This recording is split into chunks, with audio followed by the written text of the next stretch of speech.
Hello friends, welcome back to the my new video guys and my YouTube channel guys. Today friends, we are going to talk about guys Samsung phone guys phone screen timeout guys. How can we change? Friends, we want to change your phone screen timeout. So friends, how can we change today friends? I will show you. I will tell you guys. So before starting video friends, first of all go and subscribe the channel guys. Click the bell icon, like the video.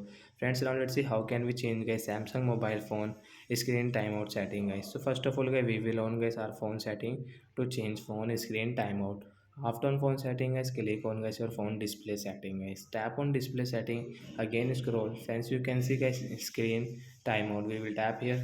So guys, you can change phone screen timeout from here. So I will change to get it 30 seconds and friends come back. Friends, you can see after 30 seconds guys phone will off automatic guys. Wait and watch. Friends, do you have any doubt related to guys or display setting guys, you can ask me in comment section. I will check, I will help you. And guys, don't tap on your screen will off automatically. Wait and watch. Friends, you can see screen is going to off after 30 seconds guys, automatic screen will off. So like that guys, you can change your phone screen timer setting guys and you can use it. So bye guys.